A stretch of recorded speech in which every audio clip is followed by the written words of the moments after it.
morning, friends. Welcome to After GMS. We are live on the WFMY News 2 Facebook page, as we are every weekday at 7:45. I'm Megan Malaris alongside Stacey Spivey and Ed Matthews. I just wrote, good morning, loving this weather, hating the pollen. Now, We're going to have a conversation about that coming up. You can weigh in, but the weather, I mean, it's really nice, Ed. Gorgeous. It's a beautiful morning. It's going to be a great day as well. As we check out our 7-day forecast, we're back up around 80 today. Our official high at PTI yesterday was 83. We'll be pretty close to it today. I think we'll see some clouds build up late today. Shower chance real low, but late today and overnight tonight, there could be a pop-up shower. I wouldn't even be a bit surprised if you heard a rumble of thunder. Now, the shower chance will increase a bit Friday afternoon and especially on Saturday afternoon. That's when a cold front is going to be approaching and moving through the area late Saturday night, early on Sunday. Friday's not a washout day. Saturday's not a washout day. The showers favor the afternoon and evening. And again, both of those days may be a rumble of thunder. Any leftover showers on Sunday move out early.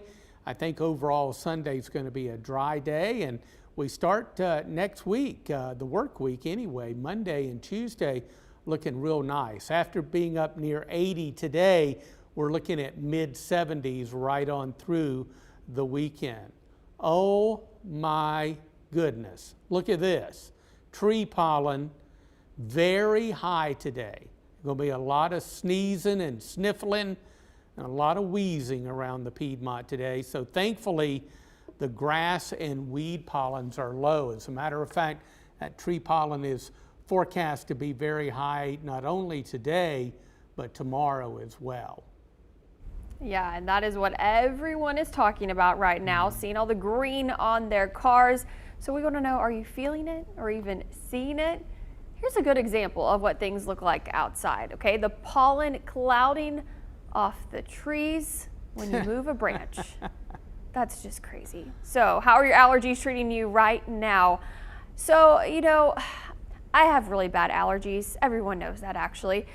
I suffer from them year round. So honestly, when the pollen's really bad, yes, my allergies are bad, but they're really bad any other day. So it's just like, it's like a normal day for me. I take Zyrtec every night before I go to bed because I'm very allergic to dust mites as well as pollen and pretty much every type of tree, every type of grass.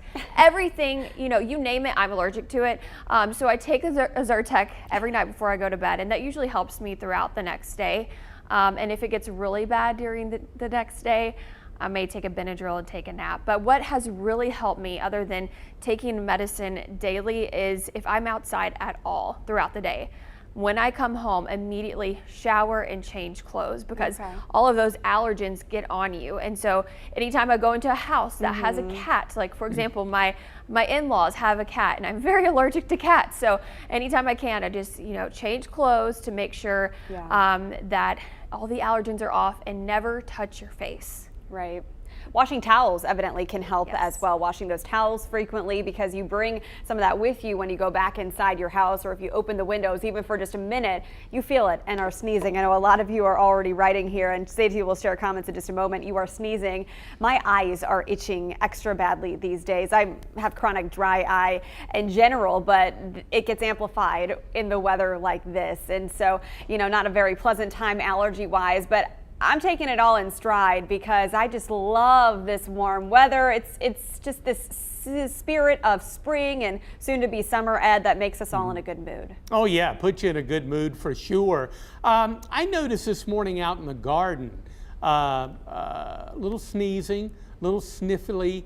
I've got my tissue there back in the wood shop, so I'm all prepared, but it seems a little extra worse yesterday and today for me. And when I saw the allergy report, because I've been off a couple of days, I saw that it was in the very high category, and I ran over into the studio and I said, Stacey, how are you feeling this morning? Yeah, the eyes are usually watering. It's just a typical thing that I deal with.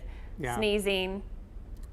lose my voice these days. Right. Sometimes, you know, it just is never ending for me. But the medicine does help, and it does help a lot of people here. Laura said she has very bad allergies and she has to be on Allegra D in order to be functional. I totally get where you're coming from.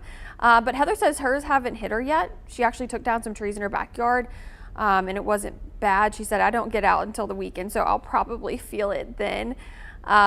Let's see. Jason said, I will fight sneezing for 80 degrees and sunny any day. I could not agree more. I will take this warm weather, even if it means the pollen is everywhere. Let's see who else is saying it. Joshua said it's bad. And Carol asked the question, Ed, would a shower help the pollen, like rain showers? Maybe temporarily, but overall it would not. It would not. It would have to be an incredibly soaking rain, but the pollen comes right back. So there may be a dip in the pollen, you know, temporarily, but the pollen would come, you know, right back because the blooming trees and the budding and now we're starting to get a little bit of grass and weed pollens. They're still in the low category, but they just come right back. I think the greatest benefit from a shower, low chance today, but tomorrow and especially Saturday, I'm gonna park my car outside and hope it gets a bath. Because it is a yellowish green coloring. So that would be where you'd get the benefit from the shower, really, is getting a free car wash, because I'm too lazy to wash my car knowing that it'll turn greenish yellow again in a couple of days. Yeah, Jessica actually said, my car is green, FYI, it's normally purple.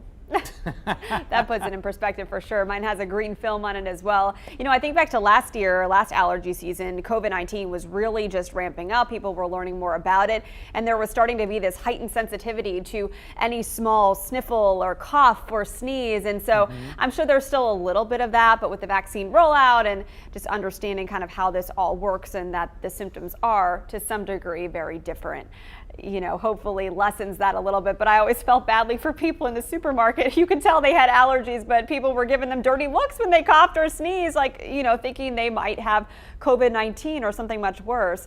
But yeah, just normal allergies. Yeah, I mean, I definitely get those looks occasionally, just because my allergies are so bad. I'll sneeze or whatever, and my eyes are watering. And it happened to me at a restaurant recently.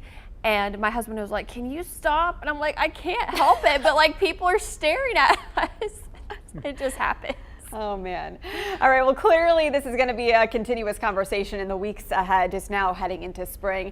We'll have another conversation coming up momentarily. You can go ahead and start weighing in on that, but let's get to some morning headlines, shall we? We'll start with this. Guilford County school leaders announced starting April 19th, all students will attend school in person 5 days a week. They include middle and high school students currently learning on a remote hybrid schedule. Due to new reentry guidelines on the state level, students will not be temperature screened as they arrived, but they will still be spaced 3 feet apart in classes and be required to wear masks. Guilford County is working on a mobile vaccine plan to get more shots to more people. The county plans to have 3 mobile clinics to bring the vaccines to you. They are getting 3 vans. One is a larger mobile unit. The other 2 are Sprinter vans. They hope to have them up and running in late May and be able to get those shots to people who cannot drive to their clinic locations on their own. Winston-Salem police are looking for the suspects in another drive-by shooting. Police say this one happened just after midnight along 3rd Street. 41-year-old Reginald Carpenter reportedly told police he was standing in the parking lot when a car drove up and someone started shooting. Several buildings in the area were damaged, but no one else was hurt. Carpenter's injuries are serious at last check, but he is expected to be okay. If you know anything about this, call police. Today, Greensboro police are taking action against a rising crime in our community: online predators targeting children. The efforts to stop it starts with being informed and knowing the signs to watch for when children are online. WFMY News' Denise McMiller has more on the event Greensboro police have planned today. Internet crimes are on the rise here in Greensboro. In 2019, the city had 97 reports, and in 2020, there were 146. That is why the police department is putting on a Keeping Kids Safe online webinar today. Detectives say in Greensboro, they're seeing predators reach out directly to children online. Kids cyberbullying other children to send private content is also common, but many parents are unaware. The online discussion will address the dangers children face online. Parents will get the opportunity to speak with and ask detectives and mental health experts questions. They'll also leave with tips on how to supervise and monitor a child's time online. I would strongly encourage parents to maintain their vigilance with their children and their activity to see exactly what it is that they're using. Because oftentimes when we do have this conversation with parents about internet safety, they have no idea what their kid's using, or they had no idea that their kid was either going through a hard time or exhibiting some of these behaviors. Experts say isolation and becoming overly dependent on a device are signs a child could be involved with an online predator. And that webinar starts at 11:30 today. We'll have a link to the Zoom on our website at WFMYnews2.com. Important work being done. Yeah, and a quick note on that, Jessica said that is why her kids have iPads, though they do not have social media. It's Scary a tough thought. decision for parents to make It is. and to keep up with, but you know, you're going to do what's best for your child. Yeah. Well, let's go ahead and move on to our next conversation. As more people get vaccinated, more people will get those vaccine record cards. So where are you keeping yours? Experts have some advice on what to do. They say to keep it somewhere safe where you can access it if needed. The CDC recommends taking a picture of the card so that you also have a backup copy. Some people have laminated the cards, but health experts say if we need booster shots down the road, they could need to be written down on that same card. And if you lose your vaccination card, contact your vaccination provider directly. We asked you this morning what you're doing with your card. One viewer says, I took a picture of mine and stored it in my Notes app on my iPhone and stored the original in my safe. Bob mentioned something we talked about on the Good Morning Show, saying they could have made them the size of a credit card. Another viewer says, put mine in a file at home and send a copy to my primary physician. And finally, one last comment from someone keeping it in their wallet. All good ideas right there. Something that I mentioned earlier on the Good Morning Show. When I do get my vaccine card, I will be sure to put it in the safe. I'll probably take a picture of it on my phone to save it and keep it for myself in records. But usually we put the important documents that we have in our safe so that if anything happens, fire, whatever, that we will have it in the future. But I do agree, and that's something that Ed mentioned, how big those vaccine cards are. I wonder why they didn't make them the size of, your Social Security card, which fits right into your wallet very easily.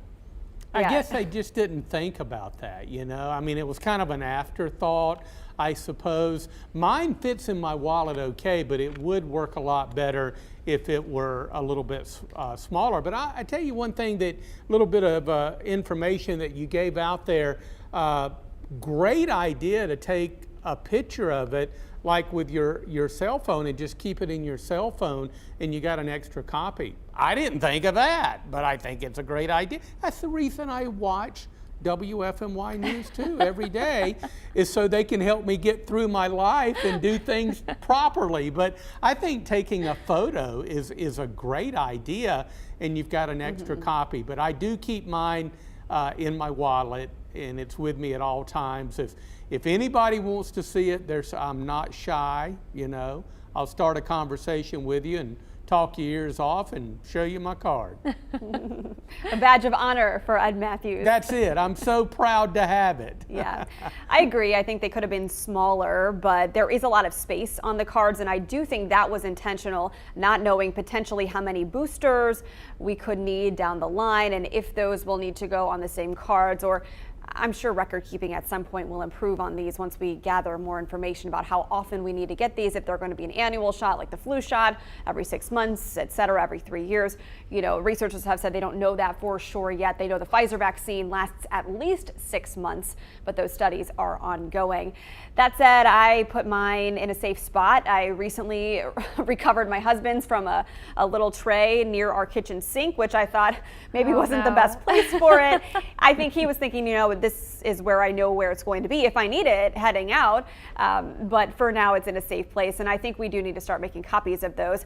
I typically, in pre-pandemic times, would make copies of our passports if we'd be traveling abroad. And then when we got back from our trips, I would shred those just to have some kind of backup. You know, if you're without the real thing, that's at least some proof of what you need and your information out there.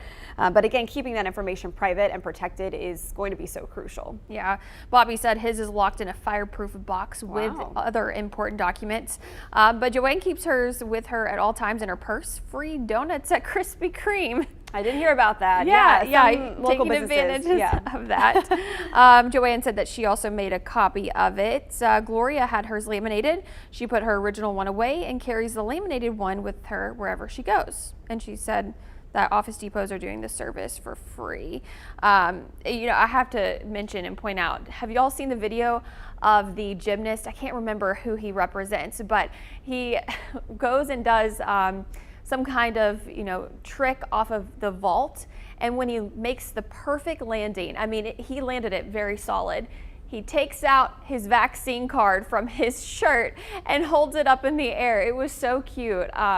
He was very proud. So I guess that's his safe place, is right in by his heart. Whatever you need to do, just don't put it in the laundry. Oh, yeah. Yeah, that would be bad. That's the danger with keeping it in your pocket or even your wallet. So, hey, we've had a fun conversation with you all here on After GMS, as we do every day. What do you say we wrap up with the final forecast, which looks pretty nice today, Ed? Oh, yes, indeed. You know, we're back up pretty close to 80, maybe not as warm as the 83 that we enjoyed yesterday, but another nice day and mainly dry. There'll be some clouds to build late afternoon and late today and overnight tonight. Maybe a pop-up shower. I wouldn't be a bit surprised if we heard a rumble of thunder as well, but a low chance of any rain today and tonight. And with the approach of a cold front from the west, we're going to increase those chances a little bit. These will be mainly afternoon and evening showers and thunderstorms on Friday and Saturday. I don't see Friday or Saturday a washout day, but I think there will be more showers on radar on Saturday. And then once the front moves through early on Sunday, we'll dry it out. And Monday, Tuesday, Wednesday right now looking dry. After our 80-degree experience today, we'll be back into the mid-70s through early next week. And then it looks as though Wednesday, Thursday, Friday next week, and we'll keep you updated on this. I think we're going to cool off a little bit, not get cold. And I doubt freezing temperatures, but we are going to cool off a little bit. I mean, if the coolest temperature on that forecast is 68 degrees for a high, hey, man, that's good. Yeah, well, you know, 68's our normal high, so if it gets back to 68, it's just back to normal because we're so, I mean, with that 83 yesterday, just way above that normal of 68, and I enjoyed every degree of it. Me too. Me too. Well, vitamin D, good for the soul. Yes. Hey, thank you so much for making us part of your morning, as you do every day. We appreciate it. We'll see you tomorrow. Have a great day.